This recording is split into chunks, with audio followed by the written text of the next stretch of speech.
할렐루야. 도드림교회 온라인 가정예배에 나오신 성도님들 한 분 한 분을 주의 이름으로 환영하고 축복합니다. 성경이 변함없이 우리에게 동일하게 전해주는 메시지가 있습니다. 그것은 우리는 결코 혼자가 아니라는 사실입니다. 우리에게는 우리를 사랑하시고 우리에게 가장 좋은 것을 주시기 원하시는 하나님 아버지께서 임마누엘, 우리 곁에서 우리와 함께하고 계시다고 하는 사실입니다.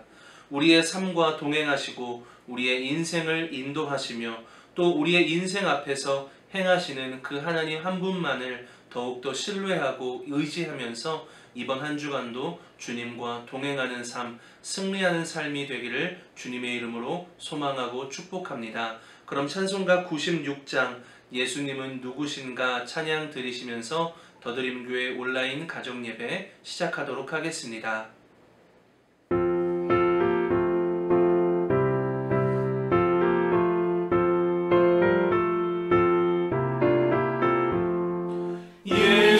예수님은 누구신가 우는 자의 위로와 없는 자의 풍성이며 전한 자의 높음과 잡힌 자의 노임 되고 우리 기쁨 되시네.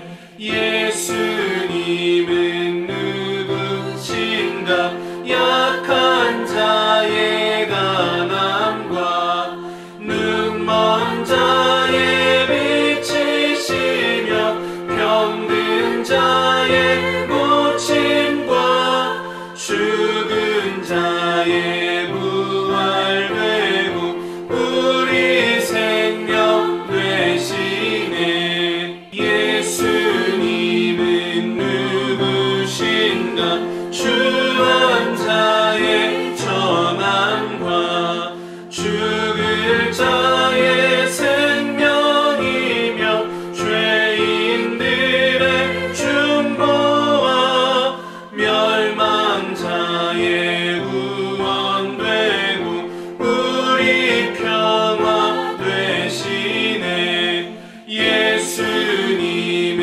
누구신가 온 교회의 머리와 온 세상의 구주시며 모든 왕의 왕이요 심판하실 주님 되고 우리 영광 되시네.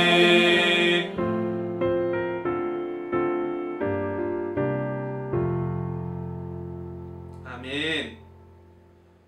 오늘 우리에게 주시는 하나님의 말씀은 사무엘상 18장 10절에서 16절까지의 말씀입니다. 사무엘상 18장 10절에서 16절까지의 말씀입니다. 제18장. 그 이튿날 하나님께서 부리시는 악령이 사울에게 힘있게 내리매 그가 집안에서 정신없이 떠들어대므로 다윗이 평일과 같이 손으로 수금을 타는데 그때 사울의 손에 창이 있는지라. 그가 스스로 이르기를 내가 다윗을 벽에 박으리라 하고 사울이 그 창을 던졌으니 다윗이 그의 앞에서 2번 피하였다. 여호와께서 사울을 떠나 다윗과 함께 계심으로 사울이 그를 두려워한지라. 그러므로 사울이 그를 자기 곁에서 떠나게 하고 그를 천부장으로 삼음에 그가 백성 앞에 출입하며 다윗이 그의 모든 일을 지혜롭게 행하니라. 여호와께서 그와 함께 계시니라. 사울은 다윗이 크게 지혜롭게 행함을 보고 그를 두려워하였으나 온 이스라엘과 유다는 다윗을 사랑하였으니 그가 자기들 앞에 출입하기 때문이었더라. 이스라엘의 초대 왕이었던 사울은 그 시작이 참 좋았습니다.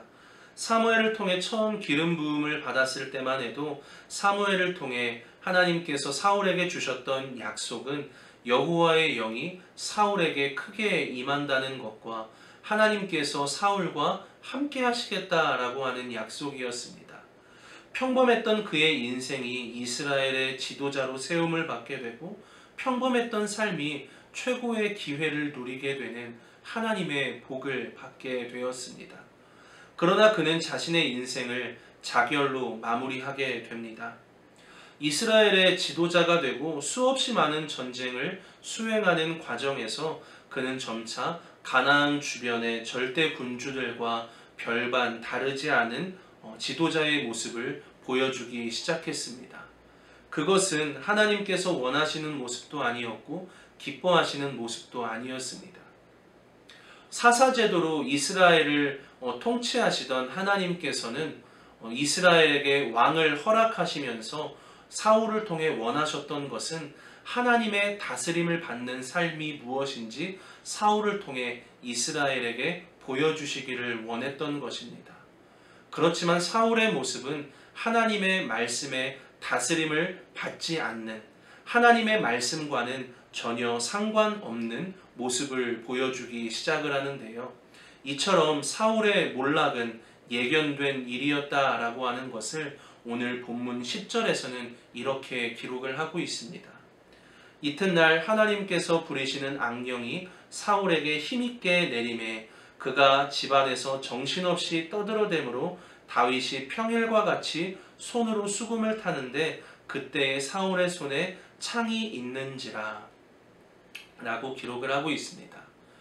여호와의 영이 크게 임하겠다. 그리고 하나님께서 사울과 함께 하겠다라고 하는 약속을 받았던 사울이 하나님이 부리시는 악령이 힘있게 내리는 모습을 보게 되지요. 의지할 곳을 잃어버려 그 마음은 늘 불안의 늪에 점점 빠져들게 되었고 터무니없는 질투와 의심에 사로잡히게 되었으며 끝없는 분노와 또 거기에서 파생되는 공격성으로 인해 인성을 상실해 가게 되는 사울의 모습을 보게 됩니다. 이처럼 하나님의 다스림을 받지 못하고 하나님과의 관계가 끊어져 하나님의 음성을 듣지 못하는 사울은 자기 자신이 스스로가 왕이 되어 자신의 자리를 지키는 일에 사활을 거는 모습을 보여주고 있습니다. 그리고 분명한 것은 사울을 무너뜨렸던 것은 외부의 상황이 아닌 사울 자신이었습니다. 다윗이 사울을 무너뜨린 것도 아니었고 사무엘이 그런 것도 아니었고 백성들이 그런 것 또한 아니었습니다. 다윗이 단 한순간도 사울에 대한 악행을 벌인 적이 없습니다. 그리고 하나님께서 사울을 세운 것을 후회하시게끔 만든 것도 사울이 하나님의 말씀을 듣지 않은 것에서 온 결과였습니다. 그리고 백성들이 사울이 죽인 자는 천천히요 다윗은 만만이로다 라고 했던 환호 또한 과장된 것이 있었겠지만 다윗이 골리앗을 죽임으로 블레셋과의 전쟁에서 승리할 수 있었던 것 또한 팩트였습니다. 하나님의 뜻을 오해한 자신, 은인인 다윗을 적으로 여기며 질투했던 자기 자신이 상황을 그렇게 만들어버린 것이었습니다. 누구를 탓하고 누구를 원망할 것도 아닌 사울 자신만의 책임이었던 것입니다. 결국 자기가 만든 마음의 풍경이 그대로 현실의 풍경이 되어 훌륭한 조력자이자 친구가 될 수 있었던 다윗을 질투하면서 스스로 무너지기 시작했습니다. 그러나 다윗은 사울이 고통을 가하자 오히려 내면을 단단하게 했고 그것을 삶의 기반으로 세웠다는 것을 오늘 본문은 우리들에게 가르쳐주고 있는데요. 다윗은 사울이 던진 창에 목숨의 위협을 받았고 또 천부장으로 부름받아 야전사령관으로 전쟁터로 다시금 투입되는 어려움, 그래서 언제 어떻게 죽을지 자신의 인생을 한 치 앞도 내다볼 수 없는 위험이 도사리고 있는 상황에 그대로 노출되어 있는 다윗의 삶이었던 것을 알 수 있습니다.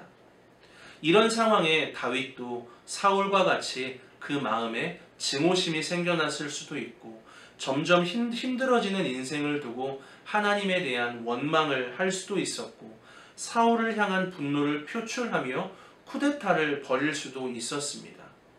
그리고 기름 부음을 받았지만 한 치 앞도 내다볼 수 없는 미래에 대한 낙담으로 삶의 무기력이 다윗 자신을 쓰러뜨릴 수도 있었습니다.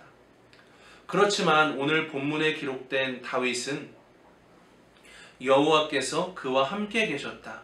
그리고 모든 일을 지혜롭게 했다라고 다윗의 모습을 긍정적으로 평가하고 기록을 하고 있습니다. 그만큼 다윗은 사울과 달리 지속적으로 외부의 상황으로 어려움을 겪을 때 자신이 생각하고 느낀 것을 하나님 앞에 성실하게 성찰하는 태도가 있었다는 것을 단적으로 보여주고 있습니다. 그만큼 다윗은 말씀의 조명 아래에서 자신의 생각과 모습을 점검할 수 있었던 것이죠. 그래서 다윗은 시편 19편 12절에서 14절 말씀에 이렇게 기록을 하며 노래하고 있습니다. 자기 허물을 능히 깨달을 자 누구리요? 나를 숨은 허물에서 벗어나게 하소서. 또 주의 종에게 고의로 죄를 짓지 말게 하사 그 죄가 나를 주장하지 못하게 하소서. 그리하면 내가 정직하여 큰 죄가에서 벗어나겠나이다. 나의 반석이시요 나의 구속자이신 여호와여, 내 입의 말과 마음의 묵상이 주님 앞에 연락되기를 원하나이다 라고 하나님을 찬양하는 다윗의 모습을 보여주고 있습니다. 이처럼 다윗은 끊임없이 하나님 앞으로 나아가 버려야 할 것은 버리고 붙들어야 할 것은 붙들며 마음의 계절을 사울과 달리 아름답게 빚어갈 수 있었습니다. 그의 마음을 아름답게 빚어갈 수 있었던 것, 하나님 앞에 끊임없이 나아갔었던 그것이 그의 삶의 동력이었다라고 하는 것을 오늘 본문은 우리들에게 가르쳐주고 있습니다. 사울은 진리가 아닌 것, 하나님이 아닌 다른 것이 마음을 지배하도록 허용했고, 다윗은 하나님께서 주신 진리가 자신을 성찰하며 다스리게 했습니다.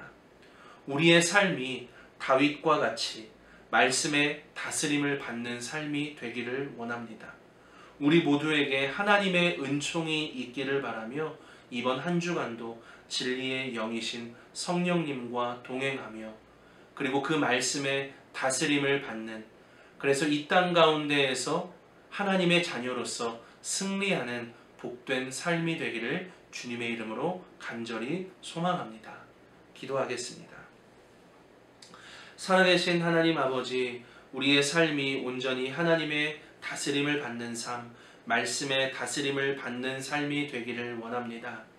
누구에게나 찾아오는 근심과 고민, 부정적인 생각과 절망이 찾아오는 순간에 늘 주의 말씀을 묵상하고 의지함으로 버릴 것은 버리고 또 기도하면서 하나님의 말씀을 적극적으로 채우고 의지하는 일을 계속해야 함을 다시금 배우고 깨닫습니다. 그저 한낱 배움과 깨달음으로 그치지 않게 하시고 삶의 자리로 이어지는 은혜를 더하여 주셔서 우리의 의지와 그리고 믿음의 결단으로 주의 풍성함을 누리는 한 주간의 삶이 되게 하여 주옵소서. 그리하여 우리의 삶의 모습을 통해 그리스도이신 예수님이 증거되게 하시고 그리스도의 향기를 드러내게 하시며 주의 선하심과 인자하심과 거룩하심을 나타내기에 부족함이 없는 삶의 예배자로 인도하여 주옵소서. 한 주간의 삶도 지켜주시고 신실하신 주님을 더욱 신뢰하며 주님과 동행하는 삶이 되길 원합니다. 아버지 하나님 함께하여 주옵소서. 감사 찬양 올려드리며 예수님의 이름으로 기도합니다. 아멘. 하늘에 계신 우리 아버지, 아버지의 이름을 거룩하게 하시며 아버지의 나라가 오게 하시며 아버지의 뜻이 하늘에서와 같이 땅에서도 이루어지게 하소서. 오늘 우리에게 일용할 양식을 주시고 우리가 우리에게 잘못한 사람을 용서해 준 것 같이 우리 죄를 용서하여 주시고 우리를 시험에 빠지지 않게 하시고 악에서 구하소서. 나라와 권능과 영광이 영원히 아버지의 것입니다. 아멘.